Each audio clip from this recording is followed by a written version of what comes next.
Let's do a quick big team battle. Those are my least favorite. There's way too much going on. I am way worse at that somehow than I am Husky Raid. But just to prove that, okay, yeah, you played the game mode with the fewest number of players in the smallest maps, we'll go to a big map with a bunch of players, and we'll see what happens. I think that a lot of people may be trying to play this on the deck. Now I have a Steam Deck OLED.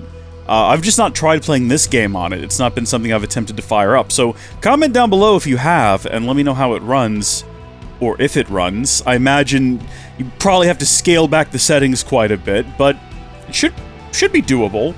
Now, I have noticed that, and I'm going to be forward with you about this, in the single player, even though it runs flawlessly, in certain areas, there are weird lighting glitches. I don't know what causes those still, and I don't know how to correct for them. I kind of just keep playing with everything as it is, anytime I hop into the single player, which isn't often since I beat the game 2 years ago now, but sometimes I'll hop in there if I'm trying to kill a few minutes and just try to go find something I haven't already done, someone I haven't already fight. And I do notice that in some places there will be like weird lighting issues where lighting will like flash off of textures in a funny or peculiar way. So that's something to keep in mind. You know, I can see that being an issue.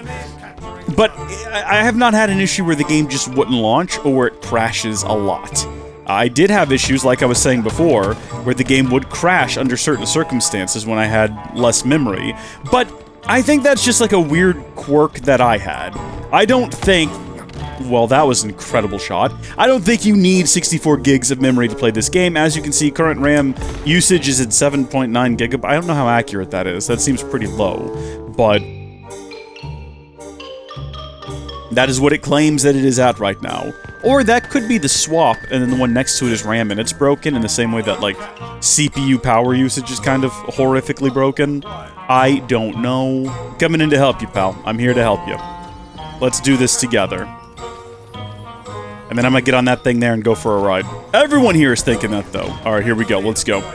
I'm out of here. Y'all take care. Godspeed. Godspeed, Pilgrim. Also, like I said earlier, like way back at the start of the video, I do... Oh. Okay, we had a bit of slowdown there. I don't know what that was. Well, are we trying to bait people here, or what? Oh, well, I'm dead, so that's great.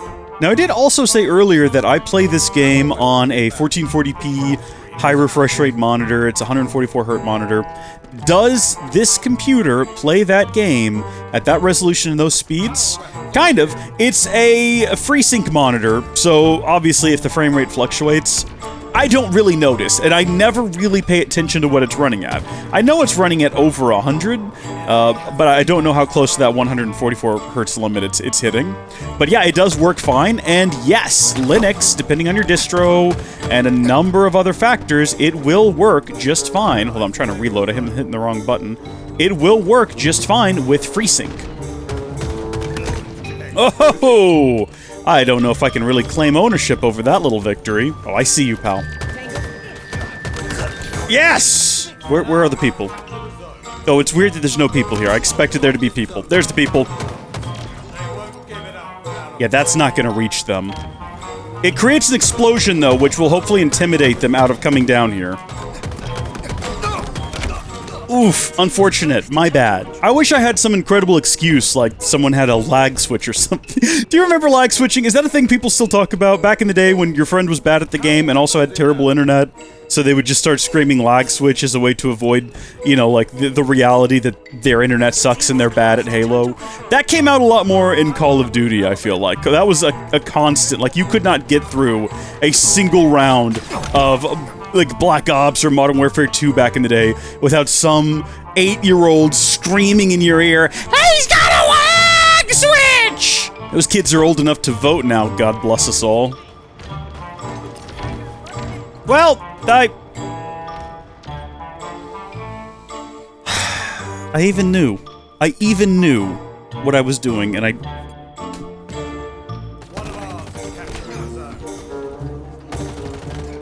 Whoa, that was an embarrassing kill. I'm not even happy about that. Oh. Oh yeah, this takes me back. We have total control. It's happened, except we're losing B. Woohoo! Yeah, I'm not paying any attention to the actual game right now. I'm just going. I don't even care where I end up. Did I play a role in that? Really? I got a kill assist. Apparently I played a role in that. Okay, you know what? We're leaving this here now. Oh, no! I've done it again! I keep doing that! If you've made it this far into the video and you're trying to figure out why I'm making this video, there's a couple of different reasons. First off, I don't normally respond to people making what I believe are stupid comments, right? If you come in and you're like, you're lying to me! I'm just like, that's dumb. I have no reason to. I generally just view that person as not worth my time. You know, if you can't, like, suss out that I have no benefit in doing that, then I'm not gonna waste my time trying to explain it to you. This is slightly different, though, right? I am a big fan of Linux gaming right now. I don't like Microsoft at all as a company. I really don't like Windows as a product. And while I don't want it to go away, because you need competition in the market, I would like to see Linux get a broader adoption, get more people using it, and have it actually be something that developers look at, you know, because right now, sure, you know, you have developers looking at the Steam Deck as a platform, but I really want them to look at Linux gaming as sort of more broadly. We did have the announcement when Crisis Core Reunion was released. I know it's a weird thing to call out, but when Crisis Core Reunion was released, in the actual press event, they went out of their way, Square did, to specifically say, yeah, it's going to have Steam Deck support.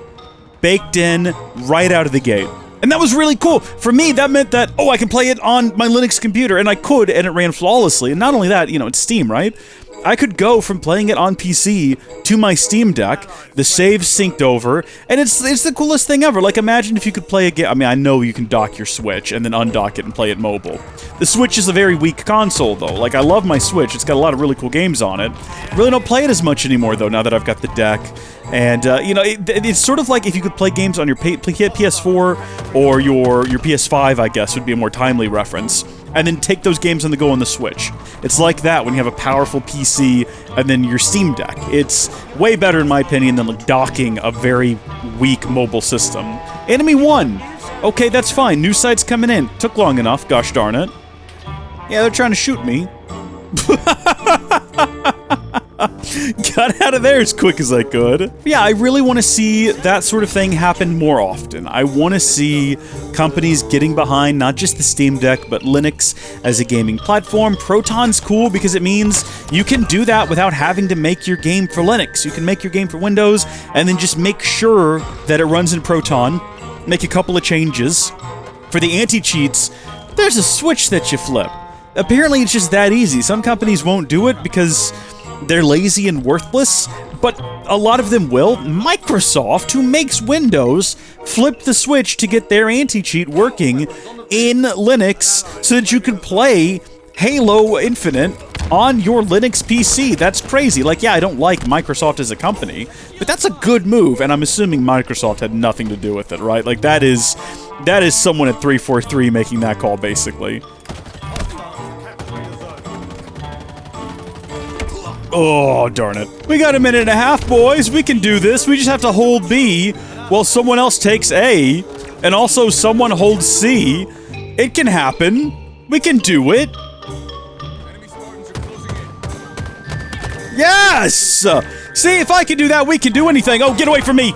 Well, maybe we can't do anything. Can we take A and reclaim B all in 33 seconds? They'll think twice next time. Will they? Will they think twice next time? Seems unlikely based on this man's behavior. Seems like he took no thought at all in killing me. Yeah, no, this is about to be a pretty brutal finale, I think. You've got what it takes. Just not today. Thank you, I appreciate that AI voice, or whatever you are.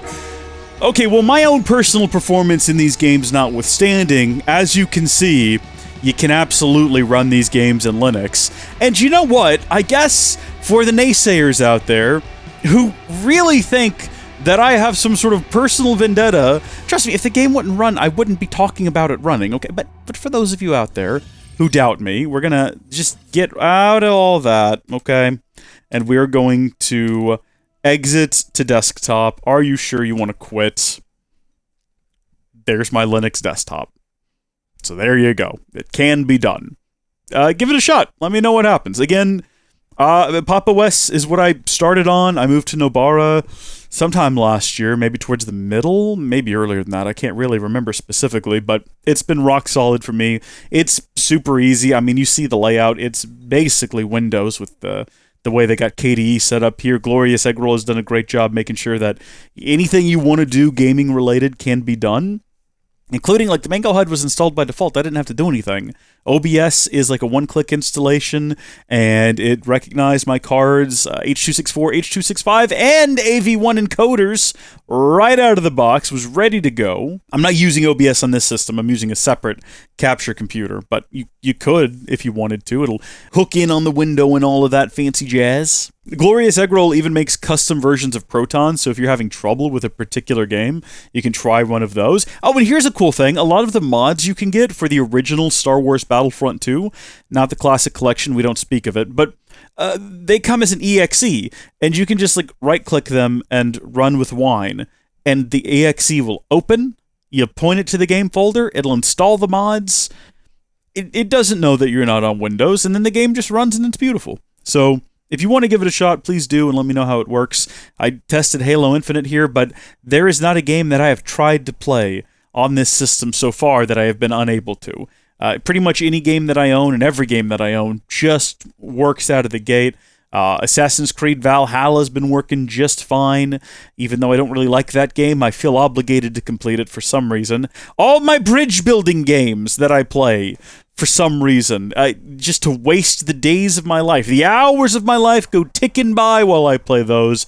They run flawlessly. Elder Scrolls Online is a game I haven't played a whole lot of, but let's see if it runs. This is called ProtonDB, okay? You can just go to protondb.com, and whatever game you want to play, you just type in it up here, do a little search, and it'll tell you whether or not it can be played. And as you can see, a lot of these are gold, platinum. Platinum means it's going to work like nothing. It runs perfectly out of the box.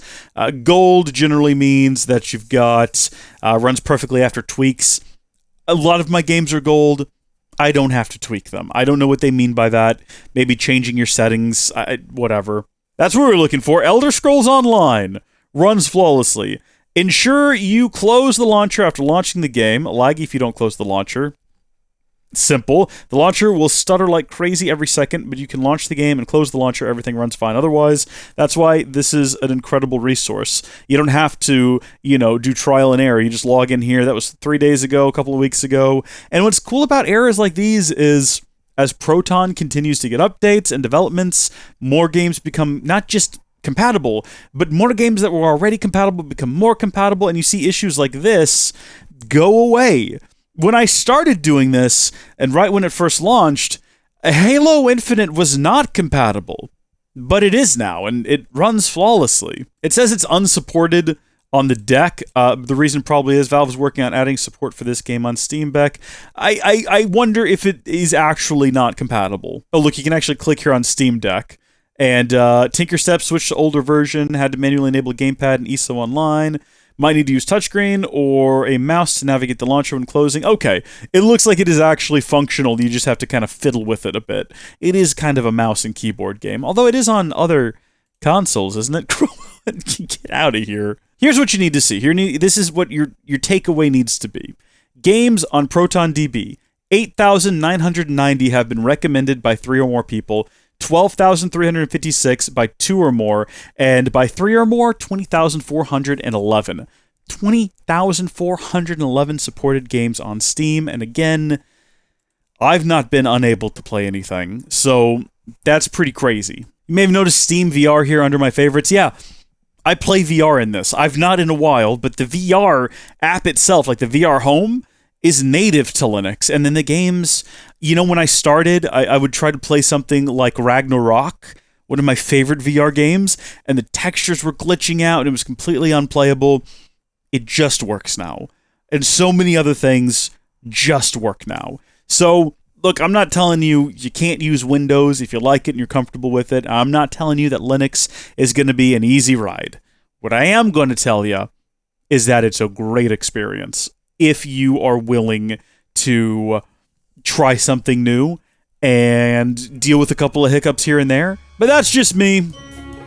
The whole point of this video was not to sell you on Linux.